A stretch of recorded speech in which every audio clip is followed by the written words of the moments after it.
और ये जो बच्चों को शेप करने का जो बीड़ा है या हमारा यज्ञ है, उसमें सबकी सहभागिता चाहिएगी और आपकी सबसे ज़्यादा चाहिए। आपने अपने बच्चे को हमारे पास भेजा है, आप लोग पेरेंट्स हैं। हम लोगों की जनरेशन का एक प्रॉब्लम है, वो मैं आपके साथ शेयर करना चाहता हूँ। वो ये है कि हम सब लोग हेलीकॉप्टर पेरेंट्स हैं। आप में से कितने लोग सहमत हैं इससे? काफ़ी लोग सहमत नहीं हैं। हेलीकॉप्टर पेरेंट्स का मतलब ये है कि हम अपने बच्चों के सर पे मंडराते रहते हैं, खाना खाया कि नहीं खाया बेटा, सोया कि नहीं, बाहर जाके खेला कि नहीं, लड़ाई हो गई तो हम लड़ने पहुंच जाते हैं बच्चों के बिहाफ पे। तो मतलब मैं कल भी किसी पेरेंट्स से बात कर रहा था, शायद इसी रूम में होंगे भी, कि हमने ये जो नई जनरेशन बनाई है ये बिल्कुल एक फोहे की तरह है। इन्होंने ज़िंदगी में मतलब अपने बच्चों की अच्छी परवरिश करने में, और हम लोगों ने अपना पूरा कि how good parents we can be, हमने उनको ज़िंदगी के थपेड़े नहीं लगने दिए जो हमारी जनरेशन ने झेले हैं।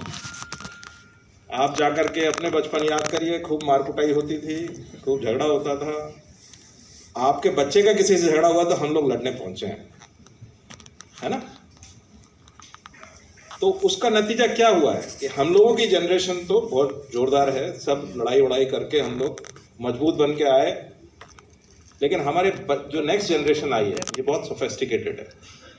जरा सी देर में प्रेशर, ब्लड प्रेशर बढ़ जाता है, एडजस्ट किसी से करना नहीं आता है। क्योंकि हम सब लोग जब बड़े हुए तो हम 4 बच्चे एक कमरे में रहते थे।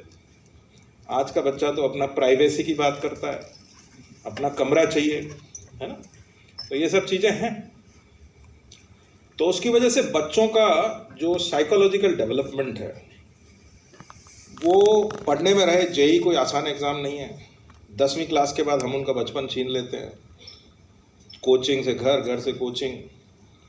तो जो बच्चा आप हमें देते हैं वो साइकोलॉजिकली मैच्योर नहीं होता है, और किसी भी संस्थान के लिए ये संभव नहीं है, हम उनके पेरेंट्स को रिप्लेस नहीं कर सकते हैं, नहीं कर सकते। पेरेंट्स पेरेंट्स होते हैं। Teachers can never replace parents.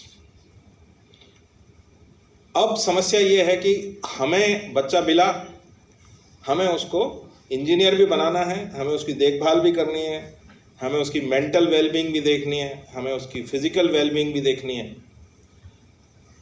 तो उसमें आप लोगों का बहुत सहयोग चाहिए। अगर बच्चे को कोई मुश्किल आती है, जनरली मैंने देखा है कि पेरेंट्स जो है उग्र हो जाते हैं, गुस्सा करने लगते हैं। इंस्टीट्यूट ने ये नहीं किया, इंस्टीट्यूट ने वो नहीं किया। आपको उनको थोड़ा सा एडजस्ट करने के लिए मोटिवेट करना चाहिए कि भाई जो भी है हैंडल करिए। आप लोगों ने यहाँ मेस में कितना खाना वाना खाया आपने? कितने लोग अनसेटिस्फाइड हैं उससे? अनसेटिस्फाइड, जो खुश नहीं है, खुश नहीं है। एक वो तो तुम तो पेरेंट भी नहीं लग रहे हो। तो by and large mostly parents खुश हैं।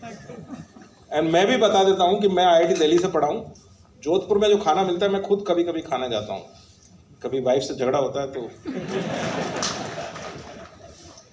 तो खाना ठीक है, और बाकी सुविधाएं भी हम देने की कोशिश करते हैं। इस साल में थोड़ी समस्या है। जोधपुर में मैं जब आया डायरेक्टर बन के तो मैं अमेज था बिल्कुल कि यहाँ पर 4300 रूम्स हैं हमारे पास, और हर रूम सिंगल रूम है, गजब। और हर रूम एयर कंडीशन रूम है, और भी गजब। किसी भी IIT में नहीं है ऐसा, किसी भी प्राइवेट इंस्टीट्यूशन में नहीं है। लेकिन अब समस्या एक दूसरी आई मेरे सामने, और दूसरी समस्या मेरे सामने ये आई कि मुझे इस इंस्टीट्यूट को एक्सपेंड करना है, आगे लेके जाना है। आप भी